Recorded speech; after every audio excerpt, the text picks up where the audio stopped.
ہیں, شرک اور بدعات کے راستے اختیار کرتے ہیں, جس کی وجہ سے بجائے فائدہ ہونے کے میرے بھائیوں نقصان ہوتا ہے. تو کبھی گھبرانا نہیں چاہیے, پریشان ہونا نہیں چاہیے, اور جائز راستے کو چھوڑ کر کبھی ناجائز اور غلط راستے کو اختیار نہیں کرنا چاہیے. اللہ تعالیٰ نے کہا وَتَسْمَعُنَّ مِنَ الَّذِينَ أُوتُوا الْكِتَابَ مِنْ قَبْلِكُمْ, کہ مسلمان ہیں, صاحب ایمان ہیں, لوگ طرح طرح کی باتیں کرتے ہیں, طرح طرح کی باتیں کر, کبھی یہودیوں کی طرف سے, کبھی نصرانیوں کی طرف سے, کبھی مشرکوں کی طرف سے, کبھی فلاں لوگوں کی طرف سے بکواسیں کی جاتی ہیں, پریشان کیا جاتا ہے, مسلمانوں کو ٹارگٹ کیا جاتا ہے, مسلمانوں کو نشانہ بنایا جاتا ہے, مسلمانوں کی مسجدوں کو نشانہ بنایا جاتا ہے, مسلمانوں کے شعار کو بنایا جاتا ہے, مسلمانوں کی نمازوں کو بنایا جاتا ہے, کبھی پردے کو بنایا جاتا ہے, کبھی حجاب کو بنایا جاتا ہے. میرے بھائیوں, یہ سنت مسلمانوں کی ہمیشہ سے رہی. مسلمان ہمیشہ سے ٹارگٹ کیے جاتے رہے, مسلمانوں کو نشانہ بنایا جاتا ہے. کبھی قرآن کریم کو نشانہ بنایا جاتا ہے, کبھی اللہ کے نبی صلی اللہ علیہ وسلم کی ذات کو نشانہ بنایا جاتا ہے, اللہ کے نبی صلی اللہ علیہ وسلم کی شان میں گستاخیاں کی جاتی ہے. ایسے موقع پر ہمیں حکمت کے ساتھ جواب بھی دینا چاہیے اور صبر کا مظاہرہ بھی کرنا چاہیے. اللہ تعالیٰ نے اسی کی طرف اشارہ کیا, وَتَسْمَعُنَّ مِنَ الَّذِينَ أُوتُوا الْكِتَابَ مِنْ قَبْلِكُمْ وَمِنَ الَّذِينَ أَشْرَكُوا أَذًى كَثِيرًا. مصیبتیں آئیں گی, یہودیوں کی طرف سے بھی آئیں گی, نصرانیوں کی طرف سے بھی آئیں گی, مشرکوں کی طرف سے آئیں گی, لیکن مومن کا شعار کیا ہونا چاہیے, مومن کا شیوا کیا ہونا چاہیے, مسلمان کا کردار کیا ہونا چاہیے, ایسے موقع پر اس کا کیریکٹر کیا ہونا چاہیے. اللہ تعالیٰ نے کہا وَإِن تَصْبِرُوا وَإِن تَصْبِرُوا وَتَتَّقُوا فَإِنَّ ذَلِكَ مِنْ عَزْمِ الْأُمُورِ. مسلمانوں, گھبرانے کی ضرورت نہیں ہے, پریشان ہونے کی ضرورت نہیں ہے, صبر کرو, صبر کا دامن اپنے ہاتھ سے نہیں چھوڑنا ہے. وَتَتَّقُوا, اور اللہ تعالیٰ سے ڈرو, اللہ تعالیٰ کا تقوی اختیار کرو, اس کا خوف, اس کی خشیت اختیار کرو, اپنے آپ کو صحیح مسلمان بنا لو, اپنے آپ کو صحیح صاحب ایمان بنا لو, پورے طور پر قرآن کو اپنی زندگی کا دستور بنا لو, اپنی زندگی کے اندر اللہ کے نبی صلی اللہ علیہ وسلم کی سنت کا چراغ روشن کر لو. ساری دقتیں, ساری مصیبتیں, ساری پریشانیاں اور جو لوگ نشانیاں بناتے ہیں مسلمانوں کو, ساری نشانیاں ان کے اوپر الٹی ہو جائے گی. میرے بھائیوں, اللہ تعالیٰ نے کہا وَإِن تَصْبِرُوا, اگر تم لوگ صبر کرو گے, وَتَتَّقُوا, اور اللہ تعالیٰ سے ڈرتے ہو, فَإِنَّ ذَلِكَ مِنْ عَزْمِ الْأُمُورِ. یہ بہت ہمت کی بات ہے, مردانگی کی بات ہے. بسا اوقات لوگ کہتے ہیں کہ صبر کر لیا گویا ہار گئے. میرے بھائیوں, صبر کرنا ہارنا نہیں ہے, بلکہ صبر کر لینا جیت لینا ہے, فتح یاب ہو جانا ہے, اپنے آپ کو کامیاب بنا لینا ہے. اللہ تعالیٰ نے کہا فَإِنَّ ذَلِكَ مِنْ عَزْمِ الْأُمُورِ. یہ صبر کا دامن ہر آدمی کے ہاتھ آتا نہیں ہے, یا ہر آدمی اس کو تھام نہیں سکتا ہے.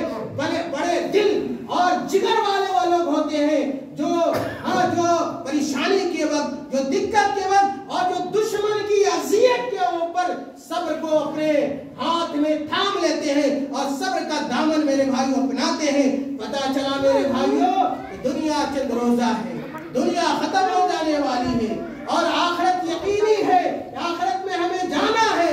اس لیے آخرت کی تیاری ہونی چاہیے, اور اصل کامیابی میرے بھائیوں آخرت کی کامیابی ہے.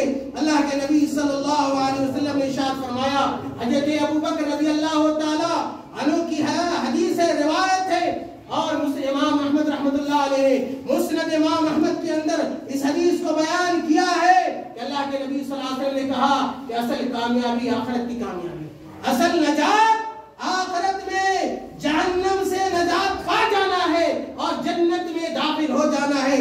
اللہ کے نبی صلی اللہ علیہ وسلم سے جب پوچھا گیا کہ اصل کامیابی کیا ہے, اصل نجات کیا ہے, اصل زندگی کیا ہے, اور وہ کیسے حاصل ہو سکتی ہے, تو اللہ کے نبی صلی اللہ علیہ وسلم نے کہا من قبل منی الکلمۃ التي اردت على عمي فردها علي فهي له نجات رواہ احمد. اللہ کے نبی صلی اللہ علیہ وسلم نے کہا کہ وہ جس نے اس کلمہ کو اپنا لیا, جس نے اس کلمہ کو اختیار کر لیا, جس کلمہ کو میں نے اپنے چچا کے اوپر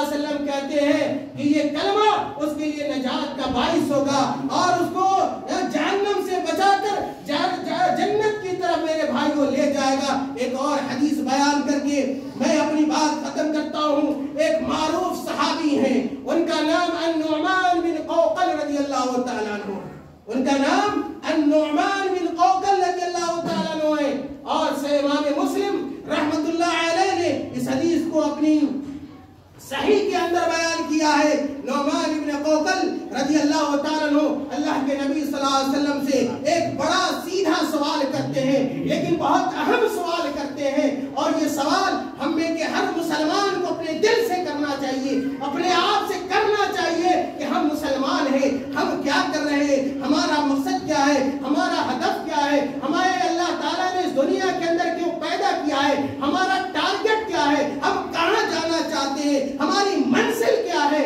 یہ تمام سوالات ایک مسلمان کو اپنے آپ سے کرنا چاہیے۔ اللہ کے نبی صلی اللہ علیہ وسلم سے النعمان بن قوقل رضی اللہ تعالیٰ عنہ نے سوال کیا، ارأیت یا رسول اللہ انی صلیت المکتوبات وأحللت الحلال وحرمت الحرام أدخل الجنة؟ قال نعم۔ بڑا اہم سوال ہے میرے بھائیو، غور سے سنیے۔ اللہ کے نبی صلی اللہ علیہ وسلم سے پوچھتے ہیں، اے اللہ کے رسول صلی اللہ علیہ وسلم، آپ کا اس بارے میں کیا خیال ہے، آپ کیا کہتے ہیں اگر میں فرض نمازوں کو پڑھتا ہوں، فرض نمازوں کو پڑھتا ہوں، 5 وقتوں کو اگر میں پڑھوں، 5 وقتوں کی نماز کی اگر میں ادائیگی کروں، کہاں ہے وہ لوگ؟ مسجدیں خالی ہوئی، مسجدیں شاندار قسم کی بنی ہوئی ہیں اور رنگ و روغن ہے مسجدوں کے اندر، لیکن وہ مسجدیں نمازیوں سے خالی ہیں۔ مسجدوں کی خوبصورتی یہ سمجھی جاتی ہے کہ مختلف رنگوں سے اسے رنگ دیا جائے اور خوبصورت اینٹ گارے لگا کر بنا دیا جائے۔ میرے بھائیو، مسجد کی اصل خوبصورتی وہ نہیں ہے، مسجد کی اصل خوبصورتی اس کے نمازی ہے، اس کے مصلی ہے۔ اگر ہم مسجد سے محبت کرتے ہیں تو ہمیں نماز سے اپنی مسجدوں کو معمور کرنا ہوگا، مسجدوں کو نمازیوں سے مزین کرنا ہوگا۔ جب تک ہم اپنے آپ کا مسجد کے حوالے نہیں کر دیں گے، یہ جو آفات ہے، یہ جو مصائب ہے، یہ جو مشکلات ہے اور دشمنوں کا یہ الخار ہو رہا ہے، میرے بھائیوں ختم ہونے والا نہیں ہے۔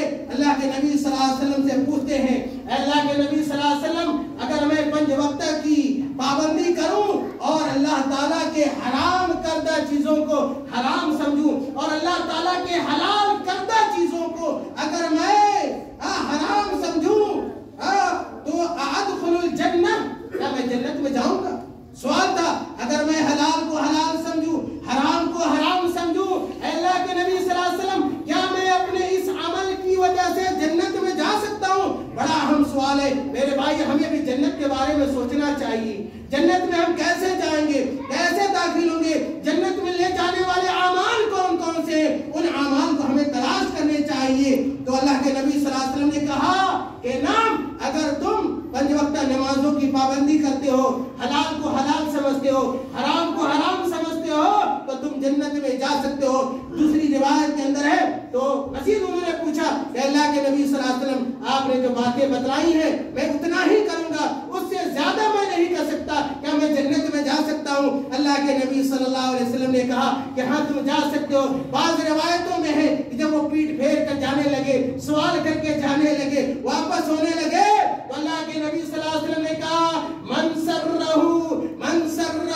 ان ينظر الى رجل من اہل الجنہ فلینظر الى هذا، کہ جو یہ چاہتا ہو کہ جنت میں چلتا پھرتا، دنیا میں چلتا پھرتا جنتی آدمی دیکھے، دنیا میں چلتا پھرتا جنتی شخص کو دیکھے، فلینظر الى هذا، اس آدمی کو جاتے ہوئے شخص کی طرف دیکھ لینا چاہیے۔ میرے بھائیوں، اللہ تعالیٰ سے دعا کریں کہ اللہ تعالیٰ ہمیں اور آپ کو نیک اعمال کی توفیق عطا فرما دے، اللہ تعالیٰ ہمیں بھی ہمارا بھی جنت میں داخلہ آسان فرما دے، اور اسباب اور ذرائع کو اختیار کرنے کے اللہ تعالیٰ توفیق دے، جن اسباب اور ذرائع کے ذریعے ہم جنت میں داخل ہو سکتے ہیں، اور اللہ تعالیٰ ہر برائی سے، ہر شر سے اللہ تعالیٰ ہماری حفاظت فرمائے۔ آمین۔ وآخر دعوانا